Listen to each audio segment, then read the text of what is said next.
但係呢個唔係，呢個係一個好具體嘅香港整體發展嘅問題。我哋係由1949年之後先至咁多大陸嘅人嚟香港。香港喺1940年代咧得幾十萬人嘅啫，60萬幾好似話。咁然後你到49之後，一路香港慢慢咁樣，幾年之內加到250萬人。唔單止係大陸出嚟嘅人，而係香港自己長大嘅人。咁所有喺40年代、50年，即係劉李麗娟49年出世，即係嗰個時期咧，到80幾年，呢個就係香港嘅成長時代。咁之前咧，我諗你哋大家都聽過呢個好老土嘅説話，即係借來的地方，借來的時間。因為個殖民地係咪？真係唔覺得係自己國家。老土得嚟都真嘅。老土得嚟好真。咁但係嗰陣時好多人咧就係諗住移民啦咁，即係有辦法就移民，冇諗過要香港建設。真正想喺香港建設嘅 Hong Kong Belongers，所謂 Hong Kong Belongers 嘅第一代咧。就係呢啲啦，即係到整個80年代咧，呢班30-40歲嘅人咧，就開始知道呢個係我哋嘅地方。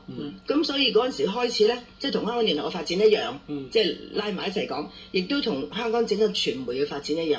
喺70年代咧，最初嗰幾張報紙咧，星島、華僑、工商嗰陣時係比較保守嘅，咁仲有張成報係比較為藍領而存在嘅。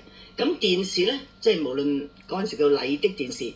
同埋無線電視咧，都係70年後先至開始一路好蓬勃嘅。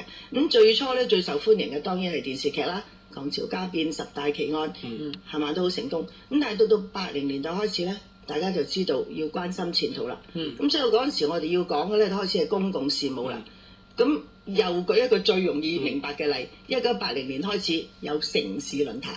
咁我哋點解香港電台咁辛苦去爭取做城市論壇咧？亦都維持到今日喎。係啦，但係嗰個古仔咧，我講過幾次㗎啦。但係而家因為不斷有年輕人加入啦，希望佢哋未聽過啦。我哋80年代1980年 exactly， 我哋想去維多利亞公園做一個咁嘅節目，因為我哋覺得海德公園咧有人拎個番梘盒就企上去講嘢㗎啦，係咪叫做咁？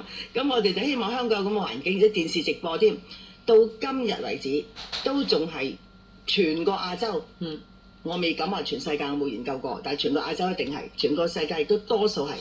唯一一個咧，每個星期喺一個公眾嘅公園直播，而冇任何 delay broadcast，即係冇話遲幾分鐘先至延遲播出嘅。到今時今日，當日我哋一開咗呢個節目咧，無論係新加坡嚟嘅，或者甚至英國嚟嘅 BBC 嚟嘅，都覺得你哋咁好嘢嘅咁啊！但係爭取嗰日咧。即係我哋向政府申請咧，嗰陣時嘅警務處長係一位外國人嚟嘅，咁佢就話絕對唔得，會暴動嘅咁一定唔準點可以維多利亞公園咁樣做嘢。咁我哋咧於是就拍咗一個 model， 拍咗一個模，咁咧就俾當時嘅布政司睇，亦都有幾個其他高官啦一齊睇，咁就話嗱係咁做嘅啫，咁話好小事嘅。嗰陣咪霍德係啦，霍德，咁啊仲有當時咩啊？當時係夏鼎基做布政司，夏鼎基仲係，仲未上，仲係新聞司啊，仲係夏鼎基。咁啊幾位嗰啲行政會議啲人都有份提。咁我哋話係咁做嘅啫，好簡單嘅，唔會有事㗎。佢哋驚咩暴動啊？嗰陣時警務處長驚暴動啊嘛。佢話嗱，如果你喺公開場合俾啲人喺度講嘢，咁咪又俾任何人公開發表意見，咁咪會打交咯，會暴動咯。佢認為。咁我哋嗌佢話，我呢啲係需要俾人哋知道言論自由係咩事。要俾香港人習慣呢個發表言論嘅。嗰陣時香港人唔發表言論㗎，你記唔記得？舊陣時咧，連打嚟封煙嗰啲人咧，都唔發表言論㗎。有時淨係講下巴士站搬唔搬啊嗰啲咁嘢㗎咋。咁於是開呢個節目咧，最好笑嗰日嗱，吳明林主持嘅。咁第一日咧就係落大雨，呢個天公俾我哋嘅預兆。咁咧就5個備訪即係主事講嘢嘅人，加埋吳明林。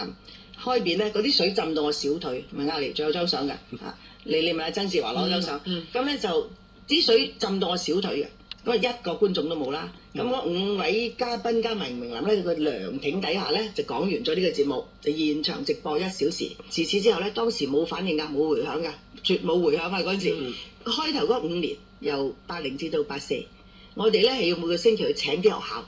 派啲學生、中學生啦，20幾個咁嚟坐度沖下場面，咁又請班嘉賓，個個禮拜係咁做嘅咋。到84年都係一個好平淡嘅節目。85年好啦，簽到中英會談啦，開始有間選啦，即係真係話香港人知道呢個係我哋自己嘅地方啦，我哋要爭取啦，我哋要醒覺。就係華叔同阿李柱銘入立法會嗰年，冇錯啦，嗰年即係所謂間選就有張文光入教育界。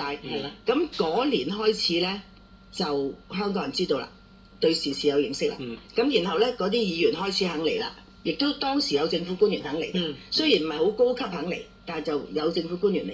咁啲群眾咧，學者啦、學生啦、大學生啦、評論員啦，越嚟越多啦。咁於是由85年之後咧，城市論壇先至發展到今日。咁你今日咧，有啲人話呢個節目咁嘈，淨係俾啲維園阿伯鬧人有乜用？我淨係講一句，如果到今日你取消咗城市論壇，你話俾我聽呢個係一個乜嘢象徵？係啊，我相信就唔會。即係舉例啊！我即係舉一個抓食嘅例，係咪？因為我哋個個星期日都仲睇啊嘛，敏儀。香港繼續有啦，澳門咧就真係啱啱話係取消咗嘅喎。澳門想做取消咗啊嘛！你知唔知啊？澳門我舊年就係啦，我好興奮喎，我聽到你消息喎，我澳門要開城市。